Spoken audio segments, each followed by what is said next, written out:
करेंगे भारत चीन विवाद के पीछे की मुख्य वजह। तो मेरे अनुसार इस विवाद के पीछे की मुख्य वजह है सीपीईसी। सीपीईसी यानी कि चाइना पाकिस्तान इकोनॉमिकल कॉरिडोर। ये कॉरिडोर एक सड़क मार्ग है जो कि पाकिस्तान का ग्वादर पोर्ट, जो कि चाइना ने बनाया था 1998 से 2002 के बीच में, उसको जोड़ेगा चीन के शिनजियांग प्रांत है एक उनका वेस्ट पार्ट में, वहाँ के कासगढ़ शहर से। कासगढ़ शहर वही शहर है जिस पर कभी अपने भारत के कुषाण वंश के सम्राट कनिष्क का शासन हुआ करता था। तो अभी ये जो है चीन के अंडर में है, और चीन का एक तरीके से ये वेस्टर्न दरवाजा है व्यापार के लिए कासगढ़। तो ये कासगढ़ को जोड़ना चाहते हैं ग्वादर पोर्ट से, और इसके पीछे का मुख्य उनका जो कारण है वो ये है कि चीन की जो अभी तेल की सप्लाई है लगभग 19 मीट्रिक टन की है, 19 मिलियन मीट्रिक टन। वो लगभग 12,000 किलोमीटर लंबे रास्ते से होकर जाता है, जिससे कि तेल की जो कॉस्ट है वो बहुत ज़्यादा बढ़ जाती है, और चाइना इसके लिए शॉर्ट रूट चाहता है। तो इसकी परिकल्पना जो है माओ के समय में ही कर दी गई थी इनके चीन के 1950 के दशक में, लेकिन इसको अमली जामा पहनाना स्टार्ट किया शी जिनपिंग ने सत्ता में आने के बाद में, यानी 2014 में। तो 2014 में शी जिनपिंग ने पाकिस्तान के साथ में इसको डील को फाइनल किया। तो उसमें पाकिस्तान को विभिन्न निर्माण कार्यों के थ्रू या अलग अलग परियोजनाओं में $46 मिलियन की सहायता राशि भी देनी थी। उसके बाद में ये फिर प्रोजेक्ट स्टार्ट हुआ।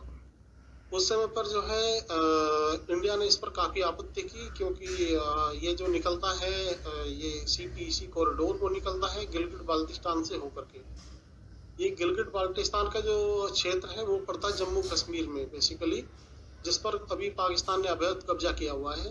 तो भारत नहीं चाहता, क्योंकि भारत कहता है कि वो हमारा क्षेत्र है। तो भारत ऐसा कोई भी निर्माण कार्य जो कि स्थायी हो या जिसमें किसी तीसरे देश का ये उसमें कोई भी उसका ये हो, शेयर हो, तो ऐसे किसी चीज़ को भी वो नहीं चाहता है। तो भारत ने उसको काफ़ी विरोध किया, और भारत ने पाकिस्तान के जो शी जिनपिंग जब आए थे तो उनके सामने भी बोला कि ये हमारे जो ये है जम्मू कश्मीर की संपूर्णता है हमारे देश की, उसके उल्लंघन में माना जाएगा। तो अब हुआ क्या इसमें कि जब सीपीईसी स्टार्ट हो गया तो भारत ने अपने इसके लिए अल्टरनेट रूट्स की कैसे इसको रोका जाए वो स्टार्ट किए, उसने सोचना इस पर शुरू किया। तो इसमें दो तरीके से इसको निकल के आई चीज़ें। नंबर एक तो हुआ कि गिलगिट बाल्टिस्तान का जो रास्ता है वहाँ पर इसको डिप्लोमेटिकली इनको रोका जाए।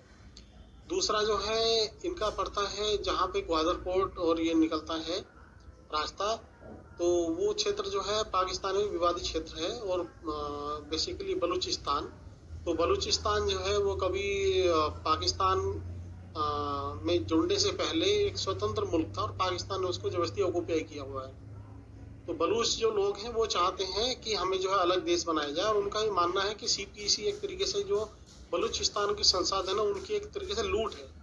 तो चीन यहाँ से लूट के लेके जाएगा। तो बलूचिस्तान जो है, अब आप सुनते होंगे न्यूज़ में कि बलूचिस्तान के लोगों ने जो है चीन के सैनिकों पर या चीन के जो टेक्नीशियंस हैं उनके ऊपर हमला कर दिया है, पाकिस्तान के ऊपर हमला कर दिया। तो उसके पीछे की उनकी थिंकिंग अब यही है कि बलूचिस्तान के संसाधन उनको लूटा जा रहा है। तो पाकिस्तान किसी भी हालत में सीपीईसी को बनाना चाहता है, और भारत चाहता है कि किसी भी हालत में सीपीईसी प्रोजेक्ट सफल नहीं होना चाहिए।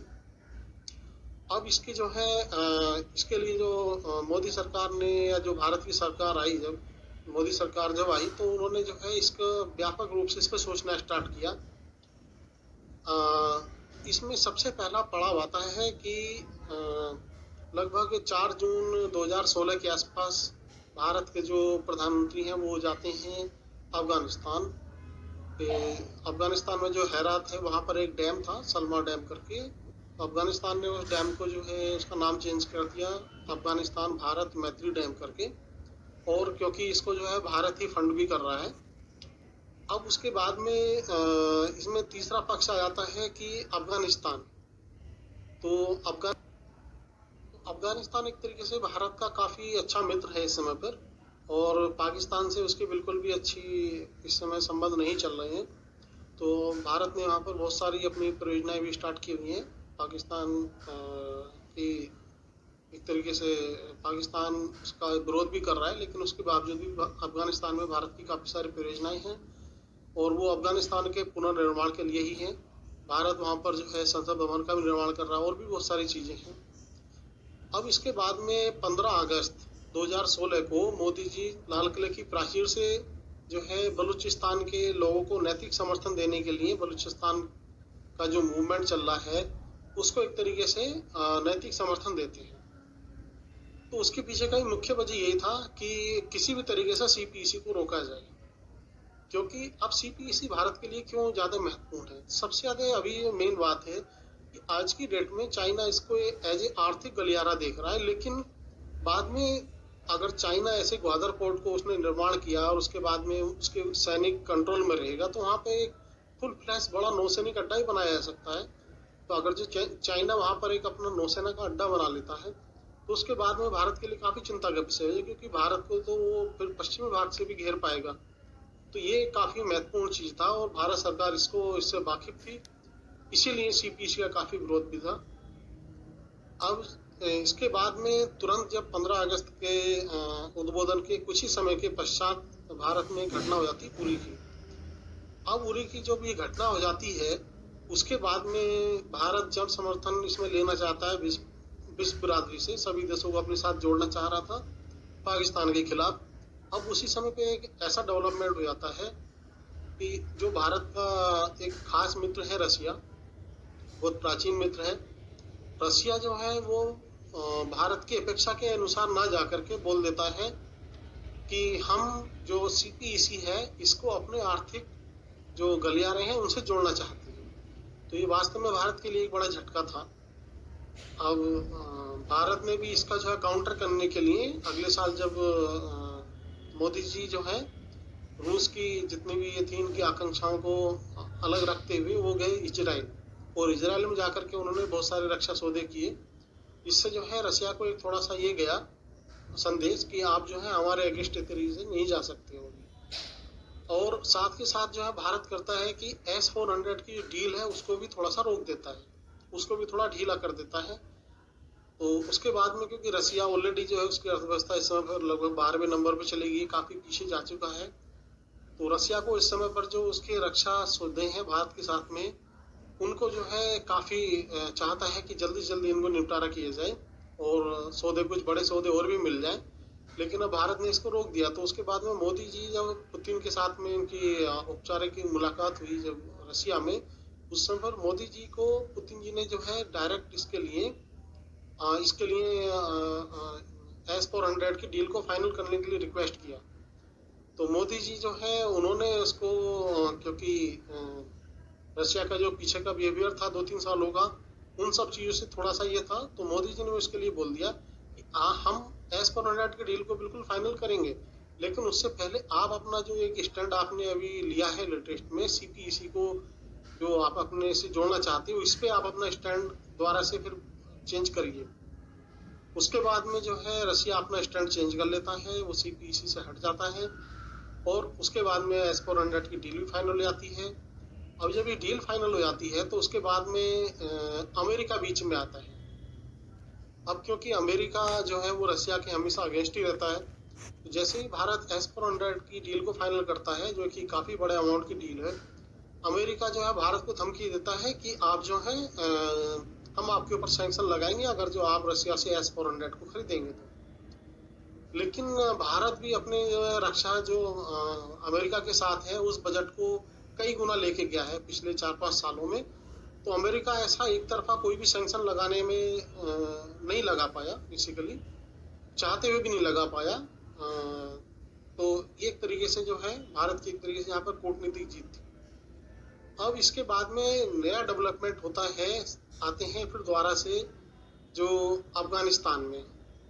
तो अफगानिस्तान में हमें थोड़ा सा वापस जाना पड़ेगा बेसिकली। तो अफगानिस्तान में अमेरिका बहुत सालों से फंसा हुआ है, उसकी जो सेना है वहां पर लगी हुई है, और ट्रंप साहब ने अपने चुनाव में ये वादा किया था कि वो अपनी सेना को वापस लेके आएंगे अफगानिस्तान से, लेकिन अभी तक उसका कोई भी खास रोड मैप नहीं बन पाया।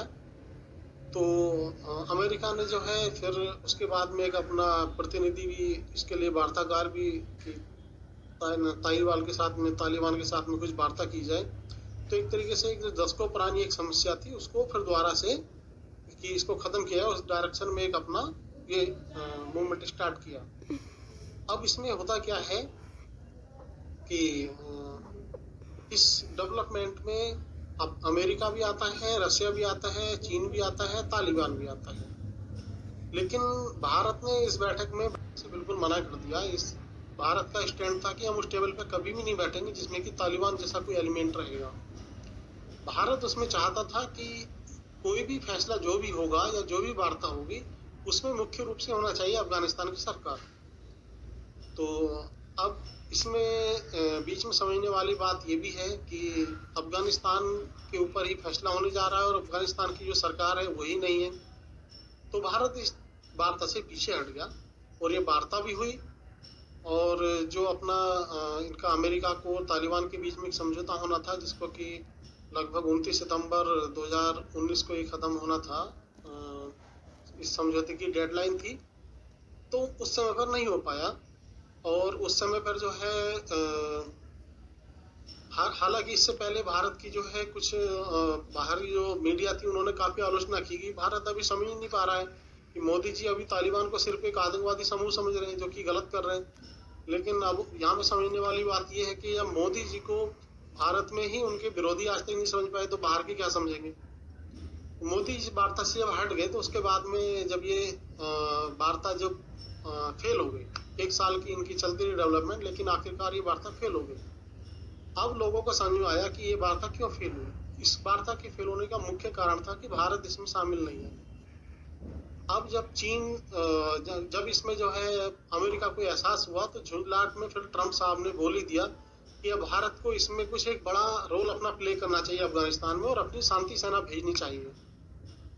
और उन्होंने भारत का समर्थन लेने के लिए पाकिस्तान को जो है तालिबान का समर्थन देने का आरोप लगा दिया और उस पर काफी प्रेशर भी लगा दिया। इसके बाद में अब भारत तैयार हुआ कि हाँ हम इस वार्ता में अब बैठेंगे। और फिर उसके बाद में कतर के दोहा में एक वार्ता होती है जिसमें कि भारत का भी प्रतिनिधि जाते हैं और अमेरिका भी रहता है, तालिबान भी रहता है, रशिया भी रहता है, चाइना भी रहता है और उसमें अफगानिस्तानी सरकार भी रहती है। इस जो ये वार्ताकार है इसमें मुख्य जो बिंदु निकल के आते हैं वो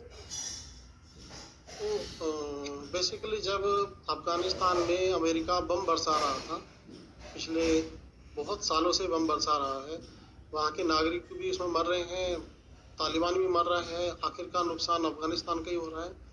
तो इन सब के बीच में जब अफगानिस्तान पर बम वर्षा हो रही थी अमेरिका द्वारा, तो भारत साथ ही साथ वहाँ पर जो है पुनर्निर्माण कर रहा था।